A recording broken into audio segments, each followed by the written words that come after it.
Scorpio, hello and welcome to your fall 2022 shapeshift reading. We're looking at the shape you're shifting out of, the shape you're shifting into, and what that shapeshift looks and feels like for the fall season. I'm Amanda of Unseen Hands Tarot. I'm your reader. And I do these shapeshift readings for all 12 signs of the zodiac every season for us to investigate together in the shifting space. This is an online community of esoteric seekers and sleuths like your Scorpio self, who like to use tarot, astrology, other divination tools to investigate how they are shifting, changing, and evolving through the seasons. So if that sounds like you and this reading ends up resonating today, there's a space that exists to support you in this experience and to help you go deeper. More on that after your reading. Let's get into it here today with the gorgeous new Goblins and Gardens tarot deck. If you like this deck and you want to get deeper into that, you can go to goblinsandgardens.com. Okay, Scorpio, it's your season and there's a lot happening. The sun's moving into your sign. Venus is moving into your sign. Is Mercury also moving into your sign? Yep. And we've got eclipses in your signs. So happy birthday. Yeah, actually, I think so. Okay. What's the shapeshift for Scorpio this fall?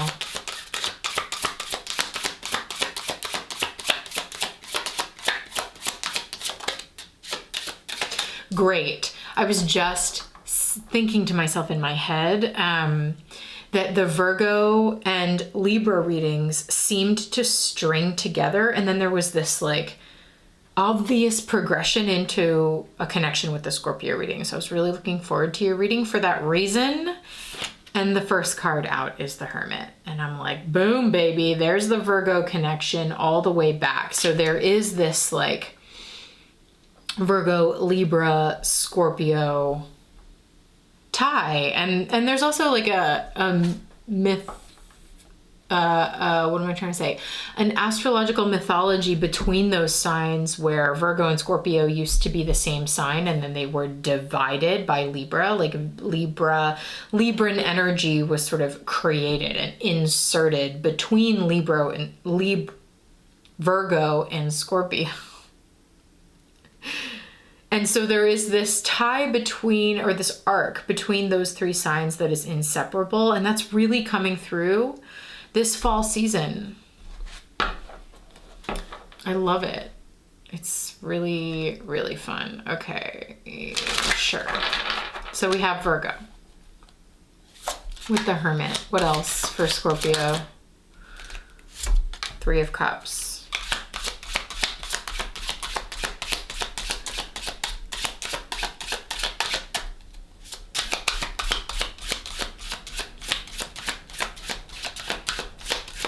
Finding your people. Boom. The Lovers. Exactly.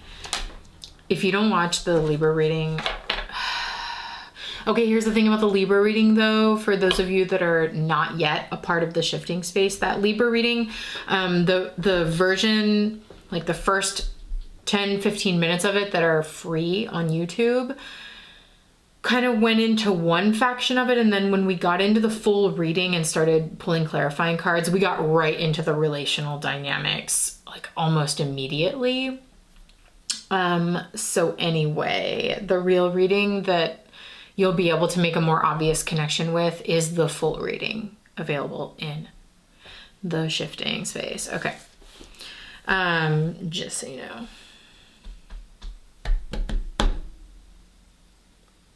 Got it. So Scorpio, you're moving out of the Hermit shifting out of the Hermit into the Three of Cups through the Lovers. And I also want to say something about the Lovers.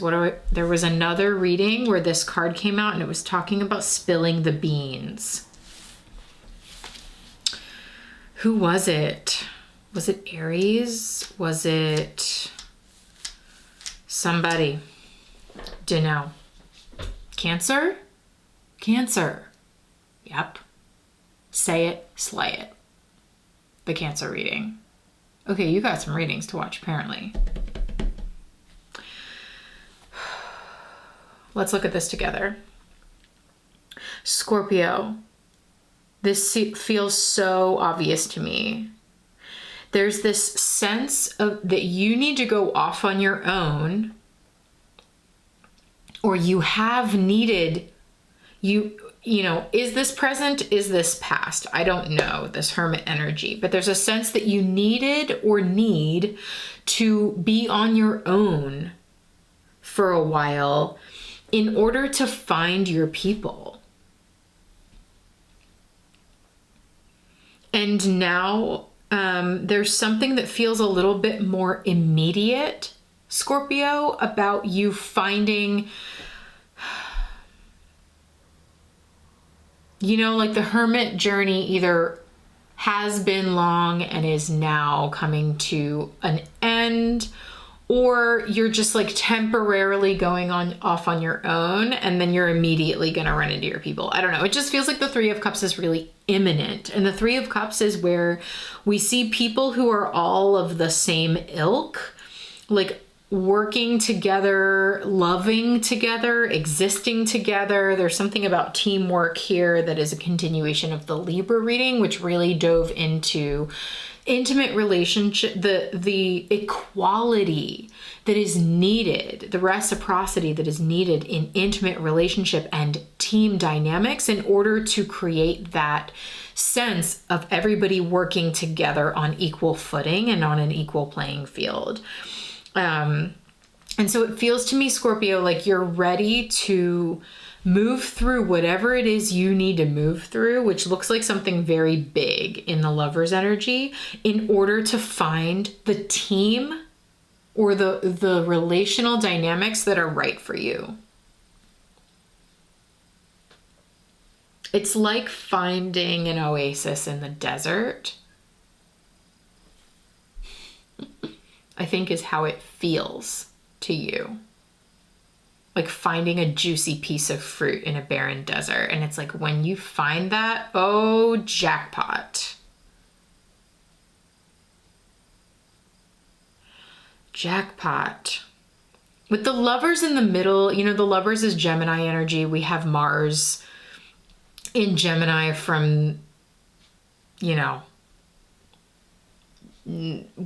August until into the new year, and it's retrograding during your season, Scorpio, end of October, and it will be retrograde all the way into January. So this is a huge Mars retrograde in Gemini, which is the Lover's energy.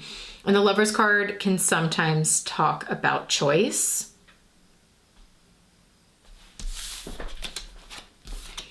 And here in between, with the Lovers in between the Hermit and the Three of Cups, there's a little bit of a dynamic here of like, you have a choice to be on your own or to be with other people.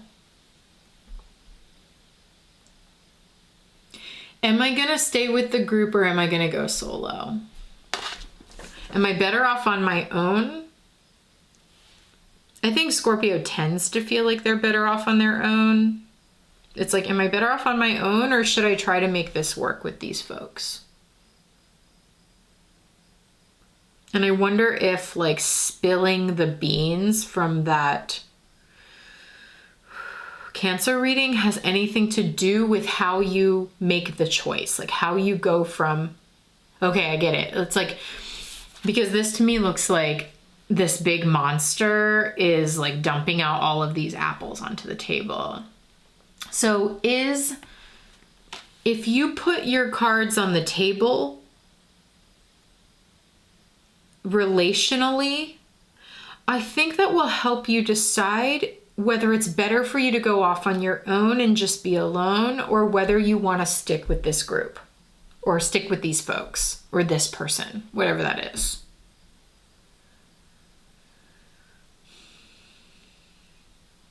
But it does look to me like the Hermit wants to come out of hiding, like is actively seeking, looking for that camaraderie and that connection.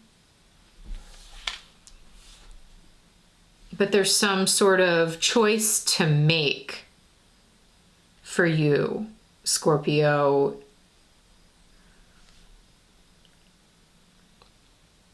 And I'm thinking about Mars in Gemini. This is an active strategy.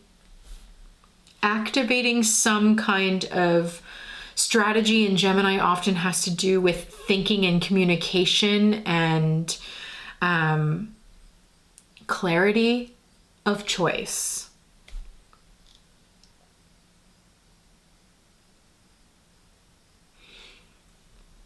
Putting the options clearly on the table in order to make a strategic move.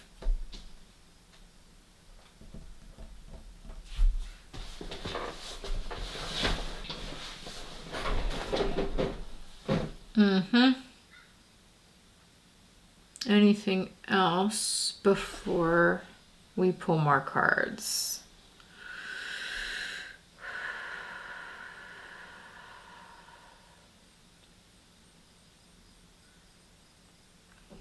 There's like a sort of like an energy I can't quite explain yet happening in the images where the apples dumping down feel like sort of a big drop, like something big being dropped.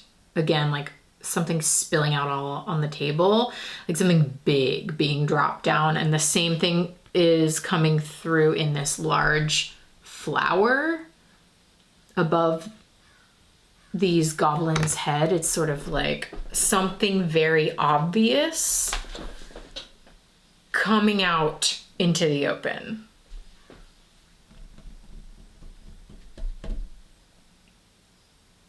And I wonder what that could be for you, Scorpio. And it has something to do with this Virgo, Libra, Scorpio progression, which I guess if I could summarize it briefly for you, okay, whether you are going to join the shifting space and have access to the full readings or not, I want you to get the juice, okay? But basically,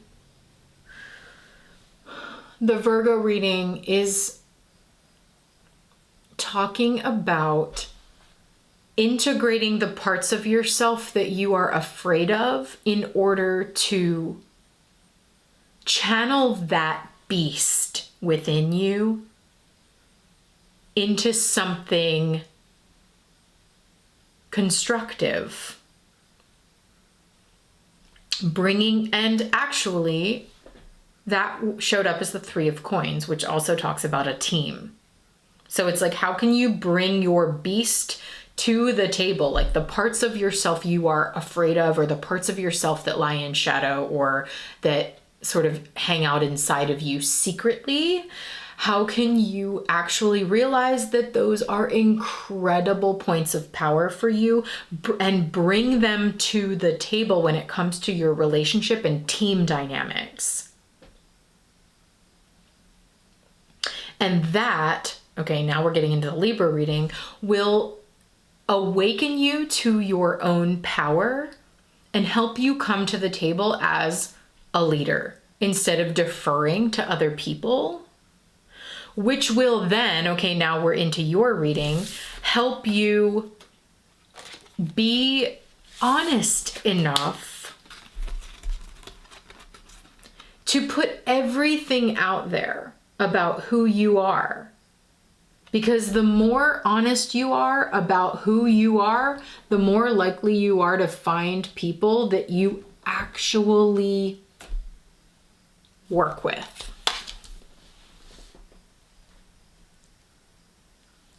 And now we need to pull more cards, okay? We got to get into this now. We're going to use this gorgeous Botanica tarot. I love it so much and can't wait to see what it brings out of these cards. We're also going to use the Hieronymous Bosch Tarot. Okay, this really wily deck. So excited to see what's up with that.